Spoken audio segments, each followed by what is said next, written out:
Hello everybody, this is Dr. Hina Dawar and I welcome all of you to Textbook Super Coaching YouTube channel. Students, today in this short video हम बहुत ही important topic पर discuss करने वाले हैं and this is a very important topic because ये paper number 1, paper number 2 दोनों में आ सकता है खास तौर पे education के paper number 2 में and G20 paper number 1 का बहुत इंटरेस्टिंग टॉपिक रहने वाला है आने वाले टाइम में चाहे आप किसी भी सब्जेक्ट से हो. So this is very important for you to be aware of G20. तो G20 है क्या बेसिकली? G20 जिसको आप कहते हो ग्रुप ऑफ 20. ग्रुप ऑफ 20 क्या? ग्रुप ऑफ 20 कंट्रीज जिसके प्रेसिडेंट कौन है? हमारा इंडिया. सो ग्रुप ऑफ 20 का प्रेसिडेंट इस समय जो लीड कर रहा है that is India. And 20 countries कौन सी हैं? उन सबके लोगोस आपके सामने जिसमें रशिया है, सऊदी अरेबिया है, साउथ अफ्रीका है, then you have South Korea, China, Canada, Brazil, Australia, Japan. तो सोचिए इतनी बड़ी कंट्रीज को लीड कर रहा है हमारा इंडिया.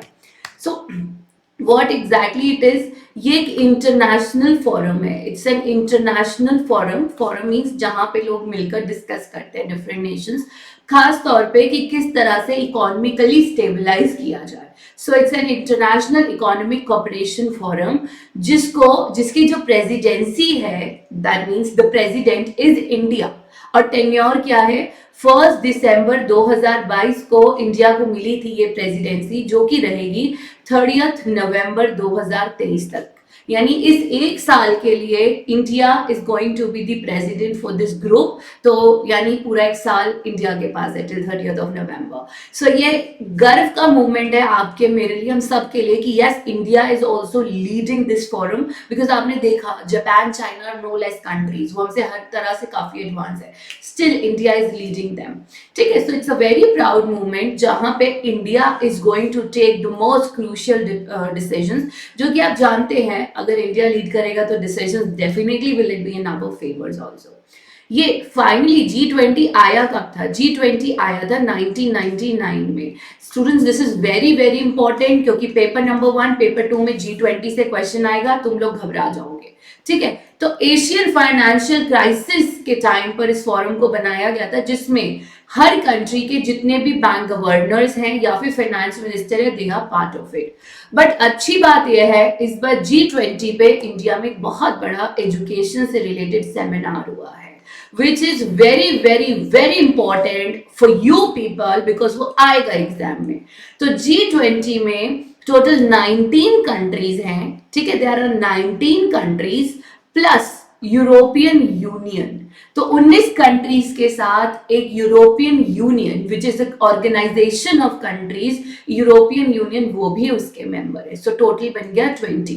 सो 19 मेंबर्स कौन कौन से हैं? Argentina, Australia, Brazil, Canada, China, France, Germany, India, Indonesia, Italy, Japan, Republic of Korea, Mexico, Russia, Saudi Arabia, south Africa, Turkey.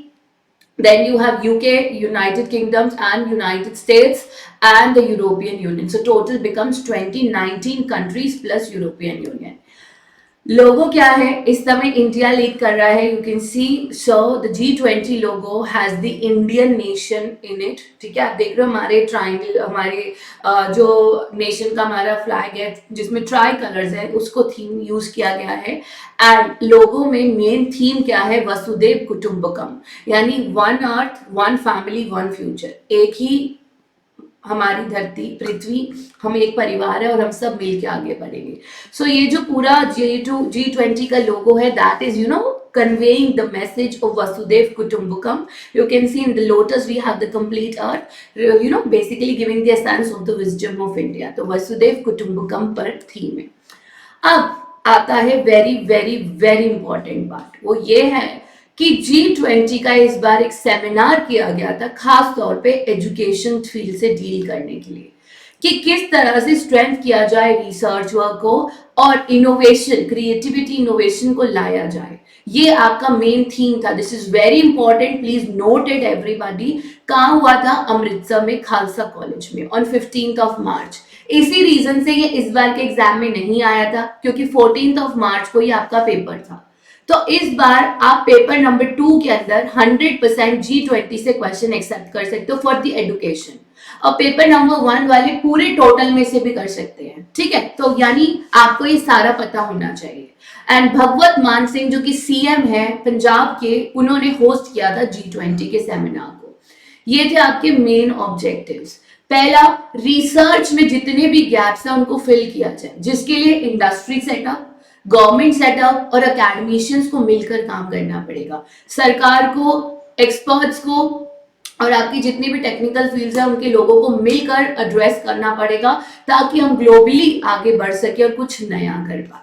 Multi disciplinary and interdisciplinary approach पे फॉलो किया गया है, बिकॉज ये एनईपी 2020 के ही ऑब्जेक्टिव्स को आगे बढ़ा रहा है। सो ये एनईपी 2020 के द्वारा दिए गए ऑब्जेक्टिव्स को ही आगे कैरी फॉरवर्ड कर रहा है। एंड कोविड के टाइम में हर एक कंट्री ने जो बहुत लॉस फेस किया है, बहुत ज़्यादा एकेडमिकली लॉस हुआ है, उसके लिए बहुत ज़रूरी है कि रिसर्च पे फोकस किया जाए और ट्रांसलेशन पे फोकस किया जाए और प्रोग्रेस की जाए, coming up new multidisciplinary and holistic view. Clear? साथ ही में डेवलप किया जाए ऐसी टेक्नोलॉजीज, यूज किया जाए आईसीटी को to help overcome the global challenges. Global challenges क्या होते हैं? हर बच्चे को एजुकेशन नहीं मिल रहा, फ्री प्राइमरी एजुकेशन होना चाहिए, बच्चों का इंटरेस्ट बिल्डअप होना चाहिए, and life long learning, career, vocational education में हेल्प करना चाहिए। So these were the few challenges that were put forward and the objectives जो कि मेन रहे थे G20 के सेमिनार के, जो कि 15 मार्च को हुआ था अमृतसर में। इट्स वेरी इंपॉर्टेंट, इस बार ये आएगा।